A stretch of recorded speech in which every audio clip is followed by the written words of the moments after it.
Hey, what's going on, everyone? It's Kyle Henderson of BamaInsider.com. You're about to listen to the BamaInsider.com podcast right here on YouTube and iTunes, led by host Trey Yanity. Trey will be joined by BamaInsider.com team writers Tony Tsoukalis and Tyler Waldrop. Be sure and give us a thumbs up. We'd like to get some feedback from you. And also, hey, if you got a title for the podcast, drop it in the description box. Here we go. The BamaInsider.com podcast starts now. My name is Trey Yanity. I'm joined with beat writers Tony Tsoukalis and Tyler Waldrop, part of the Bama Insider family. We will be delivering all things Alabama athletics. Guys, why don't you start by introducing yourselves and maybe giving us the rundown on what we look to do here with the Teed Up podcast. I'm Tyler Waldrop, and I primarily cover football and basketball and recruiting for Bama Insider. I'm Tony Tsoukalis. I do the same. This is going to be I'm entering my fourth season at Bama Insider, so I've been really excited about this podcast. I think we're going to have a really cool thing, and hopefully, we'll have fun talking about Alabama sports and just kind of create a really fun, environment and conversation about football, basketball, and everything in between. I think you guys can attest to this, but in Tuscaloosa, sports is pretty much everything. And most of the time, it's a great atmosphere. It's a fun atmosphere. But this past week, things have taken a little bit of a negative turn with the leaving of Scott Cochran, the 13-year veteran strength and conditioning coach. This really hit the community pretty hard and has left people questioning, where does Alabama go next? Let's hear your thoughts on what Alabama does and maybe, what this means for the SEC. Tyler, if you want to get us started. Yeah, talk about a real downer to start with. And then, obviously we're going to get to all the positive news going on with the basketball program later. But, for me, this felt like and I don't know if y'all felt the same, but this felt like one of those years later. You'll remember kind of where you were when you heard about this as it pertains to Alabama football. I sort of remember when the news broke about, Kirby, and then obviously the Kiffin news, just maybe not because of the scale, but just because of the timing made it crazy. But, I was actually at the gym, working out, of all places, when I hear that Alabama's lost the guy in charge of all their workouts. It felt like one of those moments. I mean, you kind of knew this is a significant loss for Alabama. And for me, I just kind of had a moment when I thought back to sort of when you find out Kirby Smart's leaving, I was like, this is one of those big changes, and Alabama can overcome it, but this is not going to be one of those blips where you go, oh yeah, we just find somebody and replace a guy like Scott Cochran. There's just no, replacing a guy like this. He almost is the father of this program. He's the guy that's getting on the Jumbotron before the fourth quarter and getting the fans hype. Yeah, I think it's kind of strange because we've never gone through this. I mean, not in the Saban era. He's the longest tenured coach. So we don't really know what an Alabama without Coach Cochran is. And I think, he's been described as the glue guy. And I think really the biggest thing you're going to see from him might come in the way of just the mood of the team. And if you look at maybe, possible transfers. I mean, Scott Cochran was the guy that after Saban came down on the players, he kind of was the good cop. He was the guy that came in and said, it's going to be all right, or, just, come on, shake it off, and just got them up and got players, believing in themselves. That's kind of the role of a strength coach. So you got to think whoever they're going to bring in is going to have that pump up mentality, and it should be able to do that to a similar effect. But Coach Cochran did that so well that it's going to be really interesting. And he's worked well with Nick Saban. And I think you also got to consider the fact that Burton Burns is out of the program. Those are the two longest tenured coaches at Alabama, both gone same year.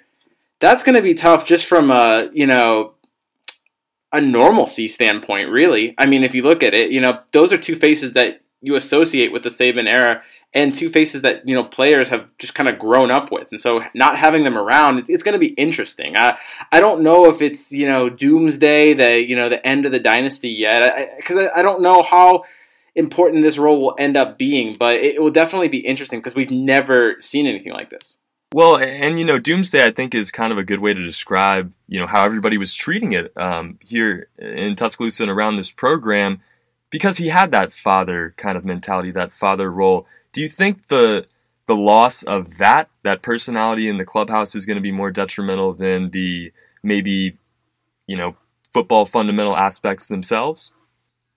I think, the game's played on the field. I think that for the most part, I don't think this is going to be as crippling maybe as it's being brought out to be. I think it's more of a holistic approach of what it will mean to the program and maybe just long-term effects. If things are going to go down, you're going to see maybe the locker room, not be able to overcome adversity as well, or how is the mood of the team going to reflect this absence? If they're relying on his presence, I guess we'll kind of see how much they did rely on it. That's the kind of things it's gonna make a difference. I don't think 3rd and 10, the loss of Scott Cochran's gonna mean anything in a game, but when you look at the program as a whole, I think, yeah, of course, his absence is going to be significant because he's just been a part of it for, 17, 18 years now. Yeah. When y'all talk about the support system and sort of the he can be the good cop for the players, the thing that strikes me is not years ago when Alabama would have less guys enroll early, they'd bring up some of those guys or maybe even all of those guys and they'd let them talk to the media on National Signing Day. And almost all of them that I ever spoke with, one of the first things they said is they talked about Cochran. They talked about how hard it was, but how great it was working with him.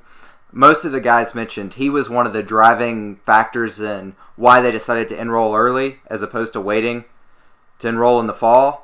And I think at this point, I don't think that's going to change. I think Alabama's kind of got I think they've got it down where guys are going to keep enrolling early. But I think that's sort of Cochran's sort of the first point of contact for a lot of these guys when they get on campus. He's kind of the first guy that they get comfortable with on this coaching staff, really day in and day out. And I think that will have a long-term effect. And it doesn't mean that Alabama can't hire somebody that comes in and does a great job, supports the players, makes them stronger. But, to say that the strength and conditioning coach isn't a big deal, especially at a place like Alabama, is ludicrous. And not that many are saying that, but, I think a lot of people, maybe fan bases of other teams, probably can't name their strength and conditioning coach. So they probably don't think of it this way.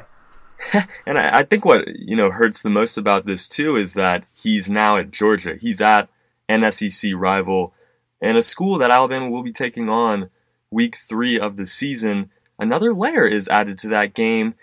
What kind of response does this fan base have when Scott Cochran returns to play Alabama early on in this season? I think that game, week 3 or 4 is going to be huge. It was already going to be huge, but I think that adds an extra element, like you said. It's going to be weird since he's, seeing him on the sidelines on the other side of the field.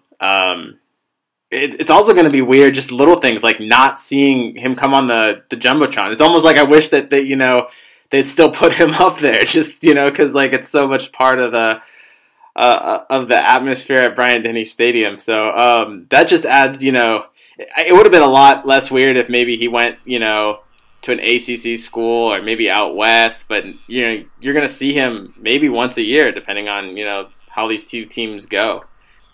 And he's coaching. He's coaching on the field. He's not in the strength and conditioning role. That's the thing that's sort of most surprising for me is, and then Saban sort of remarks the other day. He alluded he thinks Cochran wants to be a head coach eventually. That's something as Cochran's been in the game long enough, I didn't think Cochran was aspiring to be a head coach at any point. If you'd told me that 2-3 years ago, I wasn't necessarily thinking, oh, Cochran's trying to position himself to be a head coach one day. Yeah, and he's earned it. He's earned it. I mean, he's been at this role. If that's what he wants to do, I think earlier I said 17 years. I'm not good at math. It's been 13 years. But, he's worked his way to this. And so I think this could be a good best case scenario for both sides. If that's where he wants to move, if that's where his heart's at, then I see Saban, saying, well, that we don't have a role for you at Alabama, but go find a place that does have a role for you. He's got a great connection with Kirby Smart. And I think that, he's still young enough that he could pursue this this career. And what a great place to start at a powerhouse SEC school. So I like the move for Cochran if that's the situation he wants to go in. And you don't want to have somebody on your staff that doesn't want to be at the position that he wants to be at. He can recruit against Alabama now. He couldn't recruit for Alabama before. I think that's a huge change. I've spoken to a number of guys that want to play for Alabama and guys that Alabama would like to play for or commit and sign with the Crimson Tide next year that visited it as on their junior day event at the beginning of the month. And Cochran comes up when you talk to those guys. They're not visiting Alabama's campus to like see Cochran or talk to Cochran, and they're not, for the most part, they're not talking about like sitting down and having one-on-ones with Cochran.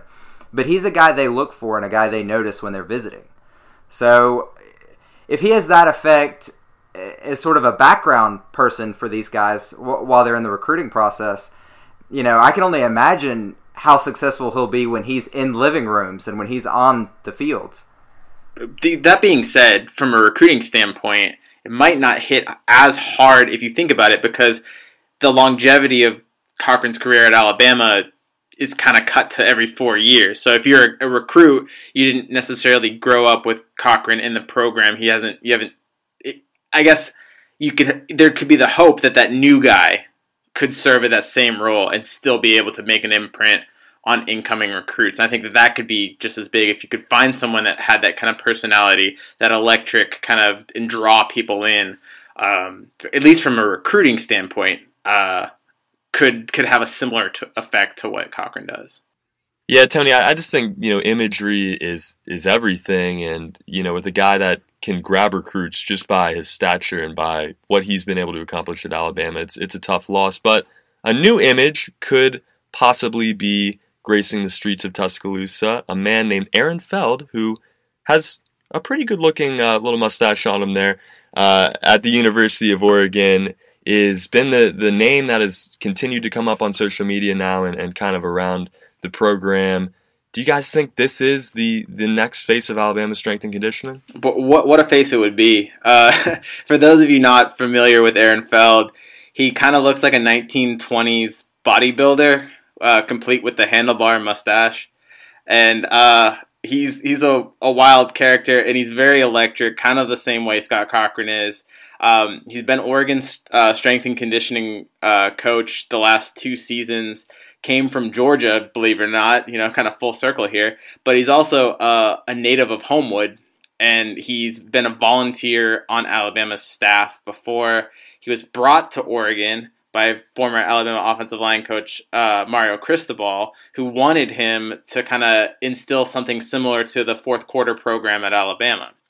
I mean the fourth quarter program at Alabama to Oregon. So he's kind of a guy that knows what Alabama wants, and he's a hometown guy. Everything about it makes sense. So could he be the quote unquote next Cochran? It kind of seems like it's all signs are pointing to that.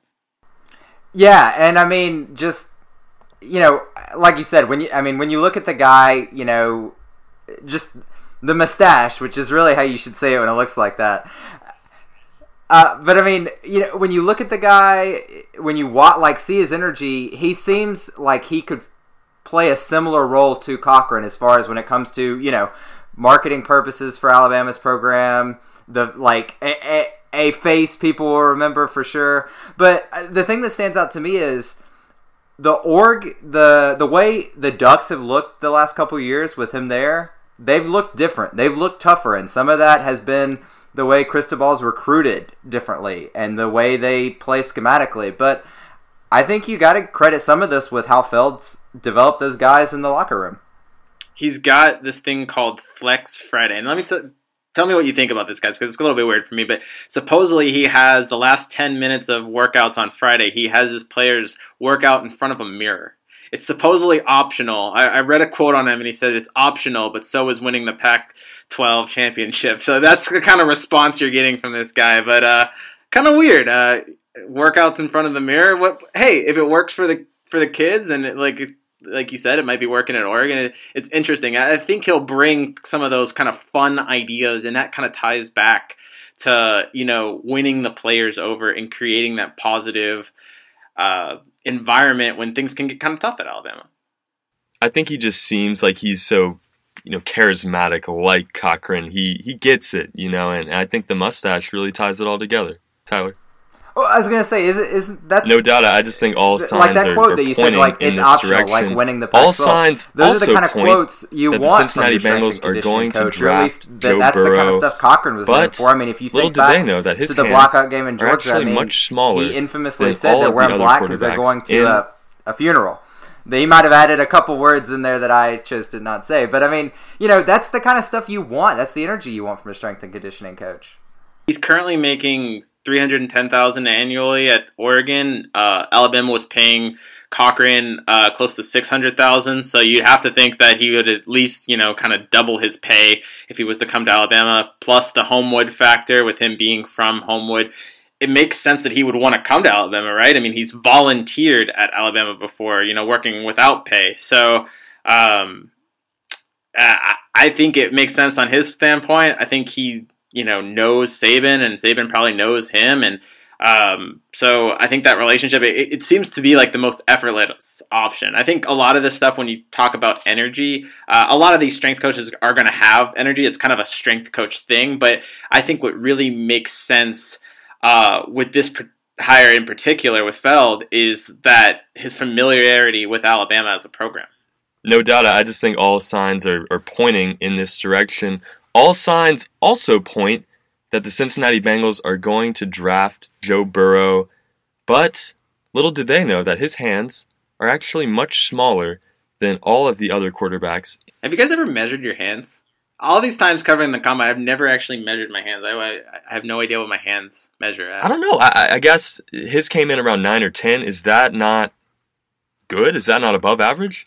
I don't know. Do we also have micro hands? I don't know. I have never done it. Tyler, have you measured your hands? I haven't. I feel like we're venturing into dangerous territory. Yeah. Anyway.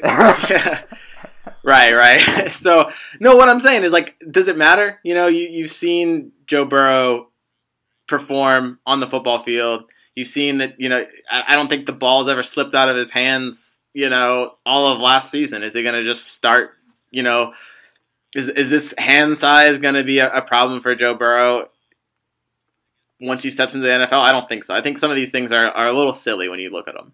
No doubt about it. And I feel like so much of the combine has become more for the media and for fans to kind of soak in. But it is a fun event to watch.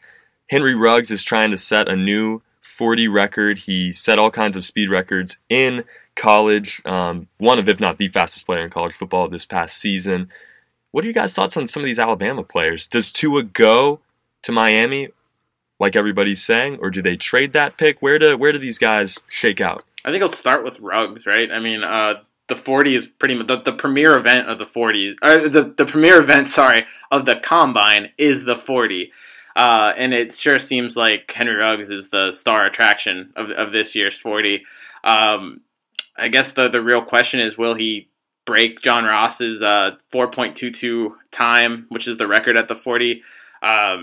Previously Henry Ruggs has been clocked around the mid 4.2s, 4.25. He says that he feels pretty confident that he could be the fastest ever. I mean, there's so many things that can go wrong on a 40 that it's going to be tough to beat that 4.22 time, and it's going to be really interesting. I, for one, I don't usually get all that excited about the combine, but this is sure exciting to see if he's going to break this record, just because it's almost like an Olympic event when you look at it. I mean, is he going to win this sprint against himself, really? It's interesting, though. I mean, how many NFL Combine participants can hurt their draft stock with a 4.3 time? If Henry Ruggs was to run a 4.3, he would hurt his stock. That's how fast, people think he is, and that's how fast he is. If he was to clock anything under or over 4.3 right now, I think you'd start getting people, saying that, oh, maybe he's not that fast. It's crazy how these things work, and he's certainly created these really high expectations for himself. But I think it's going to be fun to watch. I think he's going to put on a show. I don't think he's going to break it because I think 4.22's really fast. But I wouldn't be surprised if he posts like, you know, a 4.25. And I think that that's damn fast. And that could, you know, that could really get him, kind of lock him into that top 15. I think if he runs a 4.25, I don't see him falling out of the top 15. Yeah, I mean, the 40 time, you know, I think even if Tua was throwing this week, I still think the 40 time would push that for the biggest Alabama story of the week. I mean, because that's basically why we watch the Combine. I mean, that's why a lot of fans watch the Combine. You know, I mean, we watch everything to report on it, but still, like, I'm with you. The only, like, I watch all this because I have to, but the thing that I'm excited to sit down and watch is the 40 every year. And Ruggs does absolutely have a great chance to be the fastest this year. And traditionally, the fastest receiver at the Combine is one of the first receivers taken. And now, they don't always have great pro careers, as John Ross can attest so far. But, I mean, you know, 40 time does equate to draft stock. And I absolutely think you're right that Ruggs needs a good 40 time if he's going to be one of the first 3 receivers taken in the draft. How crazy is this for Alabama? Because they're going to have the fastest 40 time this year and then probably turn around with Jalen Waddle and have the fastest 40 time next year. Talk about recruiting. If you could have the fastest guy at the Combine 2 straight years, I mean, what is now, I guarantee it's going to be Alabama Speed U. You know, and I just... what a win for Alabama that they kind of came out in different years and that they can kind of dominate this event for 2 years straight. But it'll be interesting. Tyler, I know you touched on Tua. It's going to be real interesting to see how his medicals shape up. Everything seems to be looking good for Tua. And to be honest with you, I wouldn't be surprised at this point if he goes, you know, number 3 to the Detroit Lions. I think that, you know, that's becoming more and more of a realistic position for him to fall. I think, you know, everyone was kind of penciling him in with the Miami Dolphins, but if I'm the Lions and, you know, Stafford's a good quarterback, is he going to be the guy that's going to take you to the promised land? And is he the guy you really, at his age now, like want to build your franchise around? I kind of like the idea of the Lions taking Tua with the number 3 pick. What do you think? I mean, it's not just as can Tua be a better pick than Stafford is right now for the Lions, or worth spending the draft capital. Stafford's not healthy. Like, with that back issue, I mean, he missed the end of the season, and you know, it was kind of sudden. I can't remember. I think it might have been the Thanksgiving game that he was just the night before. He was just suddenly Stafford is unlikely to play, and I mean, you don't miss 4, 5, 6 games with a back issue unless, you know, it's serious. It's not like, oh, he's going to sit out 2 games in a lost season with a back issue. He missed a solid chunk of the season. And to my knowledge, you know, there's no guarantees that even if he's good to go at the beginning of next year, that he's going to be good to go to finish it out. We don't know how serious this back issue is. So, yeah, I think it absolutely could be possible that if I was the Lions, I would definitely give Tua a look at 3. And you mentioned his medicals. Tua's going to be full go for his own pro day in April. Right. Yeah, so March 9th, Tua's going to be able to be cleared for football activities. And then he's scheduling a pro day of his own on April 9th. So he has a whole month to get ready. I think that's enough time. And I think that's a perfect time to kind of reignite his hype right before the draft, heading into April. You know, if he can have a lights out showing at his pro day, which I expect, you know, if things are going the way that we're reading them that they're going, you know, I really think it'd be hard for the Lions to pass Tua up at number 3. How often are you going to be in a position to draft a quarterback like that? You know, quarterbacks like Tua don't necessarily come out every year. Not every draft class is, you know, you got 2 guys with Burrow and Tua that are, you know, they at least look to be can't miss guys. I don't know if I want to pass up on that year. If I'm there, I don't want to be the guy that passes up on Tua Tagovailoa. And I ultimately wouldn't be surprised if that's the reason why the Lions just take the pick and pick him. No doubt about it, and not just Tua, but so many of these Alabama guys looking to make a splash in the first round of this draft. Let's talk about the receivers. We've hit on Ruggs, his 40 this week, but where does he go? And even more so, where does Jerry Jeudy end up in this draft? here's an interesting proposition. What if Ruggs does so well at the combine that he jumps Judy? I'm not saying that's going to happen, but wouldn't that be kind of wild? I think at one point we thought Judy was going to be a top 5 guy. It'd be crazy just to think, and it's not even a knock against Judy. It'd be crazy. What if Ruggs were to do that? And if Ruggs, tears up these on-field workouts, there's at least a small chance that he goes. I mean, some team might look in the top 10 and just be like, well, this guy just has all the measurables. He has the stats. I've seen him on film. I'm gonna pick him. Why not? Who would y'all take? Would you all consider taking Ruggs? Let's say he's a 4.24 on the 40, would either of y'all consider taking Ruggs over Judy? I know I just said all that, but I'd still take Judy. I think I actually wouldn't be surprised if Judy runs in the 4.3s, which is going to really we talk all this time about Henry Ruggs 40 time, but what if Judy runs in the low 4.4s or high 4.3s, kind of does what Julio did? I just think with his route running ability, and I think he's a more polished receiver. I think they're both great. I think they're both. I personally would draft Jerry before Ruggs, but I think it's probably closer than you would have thought. Maybe a while back, or heading into the season or something like that. I mean, if I had to answer that question, I don't think you can turn down the playmaking abilities of Jerry Jeudy, but there is something to be said about that just natural speed. I mean, this is the fastest player we've seen in a long time. So I think it depends on, what you need as a team. You got to look inside your organization. I think it's really interesting to see what these NFL scouts look at. It's so much deeper, so much different than maybe what the common fan or even what the media is looking for. But I don't think you can take a guy like Jerry Jeudy, a guy like Henry Ruggs before Jerry Jeudy simply because of the first step and the second step that Jerry Jeudy has and the abilities after the catch. What would you do, Tyler? Would you take Mr. Ruggs before Jerry Jeudy?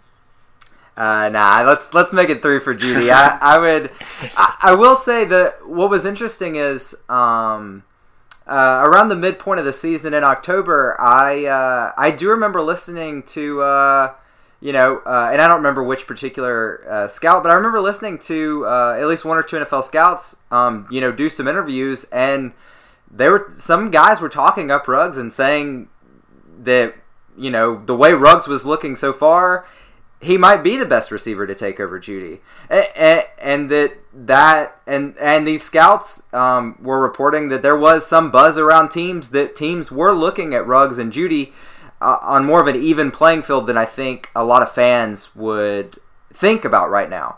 Because I think watching those two play on the same team the last several years, Jeudy maybe asserted himself the fastest, and I think fans sort of always thought of, and it's even hard for me to, watching the games, you sort of think of Jeudy as the go-to guy and Ruggs as like a step below, but at least at one point, supposedly those guys were viewed kind of the same. And I think, honestly, if you look at how they both finished the year and finished their careers at Alabama, Ruggs made up a lot of ground on Jeudy. But all that being said, I would absolutely take Jeudy over Ruggs. There are 2 receivers that can do multiple things. I mean, both guys can go over the middle. They can play in the slot. They can both play outside. They've got tremendous hands. They both can jump. I mean, you're not going to go wrong with either of these guys. Like I said, they're top 15 guys. Shoot, maybe top 10 guys. There's also another good receiver out there in CeeDee Lamb at Oklahoma, too. We might be debating for the number 2 receiver. But I don't think with any of those 3 guys, I really don't think you're getting a bad receiver. I think you're getting an elite receiver and somebody that could be the number 1 receiver on your team. Alabama basketball in January was given a 97% chance to make the NCAA tournament. They have now taken a turn for the worst, losing, I believe it is 3 out of their last 6, and some weird losses as well. They have just fallen, not even 24 hours ago, to the Mississippi State Bulldogs on the road. Alabama is not looking like a tournament team this year. I know you guys are covering the team most days and getting to see the insides. What's going on with this group? Why is this team not succeeding the way that maybe we thought they would be at this point in the year? Yeah, it's a team that's been hammered by injuries. I mean, they've lost every turn has been accompanied with an injury. They lost James Rojas, a JUCO forward that was going to be a guy that they could use, and Jawan Gary, another guy at the same kind of 3 position that they could have used. They lost those 2 guys at the beginning of the season. Quinterly didn't get his waiver. That's a starter. So you had 2 guys in Gary and Rojas. I think they're bench contributors, but quality bench contributors. Quinterly's a starter. Then you had Herb Jones miss some time. He's still not at 100%. He's playing with a cast. He's doing his best, and he's had his moments, but he's not at 100%. And then now, in a game that you had to win on the road against Mississippi State, you got off, to a 6-point lead in the first half, and then John Petty Jr., hurts his arm, and it's just like, this team's not destined to make the tournament. Give me any kind of percentage. I just don't think this team's going to make the tournament. And it's just because it's not in the cards. If you look at, every turn, they've they've drawn a blank. And it's not necessarily Nate Holt's fault. It's not necessarily the players' fault. All of it. I mean, they do have parts to blame. Everyone's contributed to this. But if you look at it, a lot of it's just unfortunate events. I think if, this Alabama team was at full strength, it'd be a lot different team. I think this is a team that might have 20 wins already. It's been a tough go. Tyler, you covered the game last night. What do you think? I mean, how can you? The biggest takeaway has to be John Petty and what Alabama, and I'll get into it in a minute. But Alabama's not actually out of this thing yet. Alabama still has a chance to. Alabama can. That's optimistic, Tyler. No. I don't think Alabama is capable of pulling it out. But the schedule Alabama has left is manageable enough that the Tide can get enough wins to sort of play their way back into the conversation. But to go back to Petty, I mean, if he doesn't come back, then yeah, it's basically a wrap probably. But honestly, if Petty stays out there, I think Alabama beats Mississippi State, and it may not even be that close. Alabama's very first basket. Petty drove in and kicked it out to Kyra, who drained a 3, and that's what Alabama's offense should have looked like last night. Those 2 guys, just feeding each other. And you mix it. You mix in guys like Herb Jones and Shackelford and everybody else, but throughout the year, Alabama needs Petty and it needs Kyra, and it needs both of those guys out there. And when Petty went down, you just saw Alabama's offense just sort of funneled. It felt like Alabama's offense just suddenly got more conservative, and things weren't working, and it just you see guys like Alex Reese with the ball more, and that's a scary sight. At least it was the other day. Alex Reese is not somebody you want driving to the basket. It was rough last night, and I think he's a good player. I think he's gotten a tough rap from the fans. He's kind of, a lot of people came down hard on him, especially after last night, because he didn't have a good performance. But he's not a guy right now that you want driving to the lane. And he's really just kind of a spot-up shooter from 3, which kind of eliminates him as a quote-unquote big on Alabama's roster, because Alabama doesn't really have a guy right now. I mean, Javian Davis a little bit, Galen Smith a little bit, but they don't really have guys they can throw down and get points in the paint. And I think that's really tough. So, you mentioned John Petty. How are you going to get the easy buckets or the points in the paint? And John Petty's somebody that can drive. They don't have a lot of options. That you looked at it the other night, and it was just Kyra Lewis driving to the basket. And then if that's not the case, then it was somebody spotting up for 3. I mean, there really wasn't a lot of diversity in the offense without Petty. And I think, to kind of, tally on to Tyler's comment right there, I think that without John, it's going to be really rough. I think snake bitten is a good way to describe this team. Like you said, Tony, at every turn, they have had some kind of misfortune that has led to some losses down the stretch here. But Tyler, you said it. This team still has a chance. They're still in it as of now. But what's the expectation? What's it going to take to get there? Is it an SEC semifinal? Does that get you a bid, or do you have to win the SEC? Can they win the SEC? If they win the SEC, I guarantee you they make it. Well, there's no way. There's no way this team wins the SEC. So Alabama's record is what? 15-13. 15-13. Yeah, 15-13 after last night. I mean, Tony, you kind of put it out there a couple weeks ago. You predicted things to go down a little differently last night, but you said Alabama should feel good if they get to what, 19 wins? I said 18 or 19, but I also had them winning a quad 1 win against Mississippi State, and I had them not dropping a winnable game at home against A&M. Home against A&M. So I don't feel as positive. So if Alabama goes, let's say they win their next 3, which I don't think is automatic. So I think you're being a little bit optimistic if you think they're going to win their next 3. So, but let's just say they do. They finish 18-13, 10-8 in the SEC. They're not in at that point. They probably have to win how many, 2 games in the SEC tournament, and then we're still talking about them as a bubble team because they don't necessarily have the quad 1 wins. I think it would depend on, I guess you rack those up in the SEC tournament if you get a win, but it'd be nice for Alabama if LSU stays with a quad 1 win. If that doesn't happen, then you might not even feel good at that 20 mark. I don't know how the bubble's going to shape up, but I mean, at this point, Alabama's not even in the bubble consideration. So maybe they need 3 wins in the in the SEC tournament. So I don't know. I right now I don't see it because I don't see them going that far. I don't see them winning all 3 games remaining and then winning 2 more in the SEC tournament. I think it's tough. Especially if Petty's out, they have a home against South Carolina, which will be a quad 2 win, and then I believe quad 3 games, home against Vanderbilt. The Vanderbilt one's a given. Yeah, and then at Missouri, and I mean, if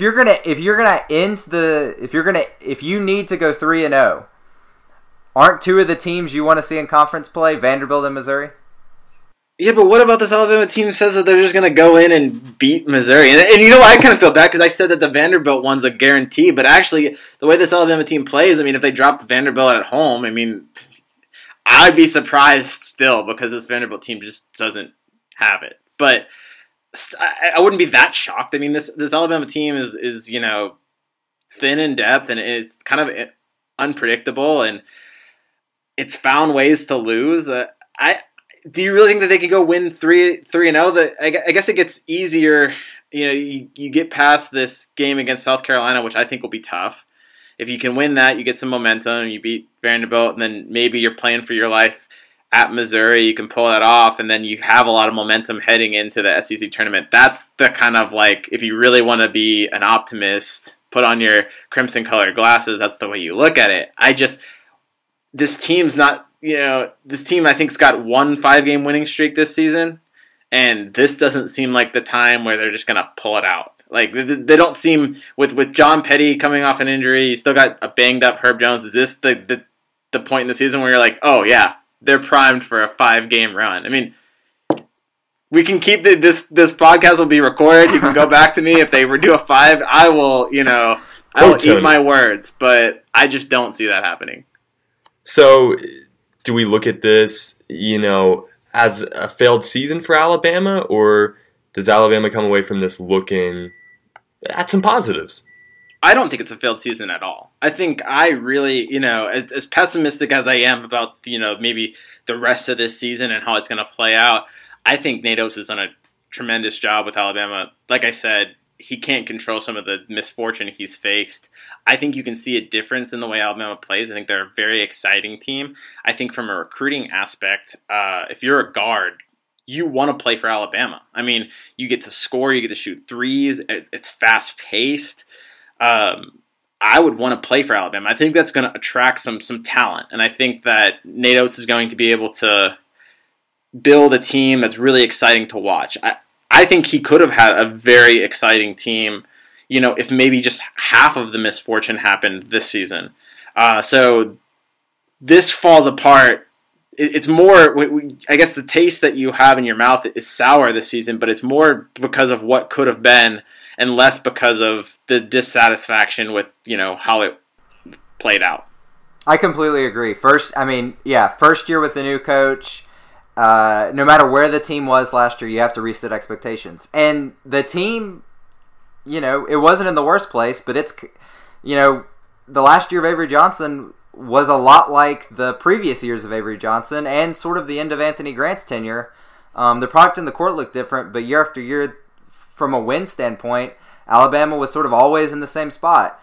In the NCAA tournament in January, completely off the bubble by the first week of March, which is admittedly where Nate Oates finds himself. But I do think you gotta, this is the first year with Oates, and I think, Alabama scored 103 points against Ole Miss. If for nothing else, if you're gonna win the same number of games this year, at least, if I'm a fan of Alabama, at least I get to see some games like that. Yeah, and I mean, Avery Johnson didn't have half his team, get injured. So I think that's just, you can't really judge Nate Oates on this season. And I think that he's a smart basketball coach. I think he's a guy that we're going to get to see how he recruits. And I think between those two things, I think he's really good. And I think he's going to, I'm really excited about the future of Alabama basketball. I think it's going to be fun to watch. And I really do think that this is going to be a premier SEC team. Just, you're going to have to wait until he can kind of get his guys back and kind of build with, keep the familiarity now of his system and kind of get more of his guys in and just really kind of let his product show on the court. Nate Oates has a plan for Alabama basketball, and we have a plan for this podcast, but that is about all the time that we have for today.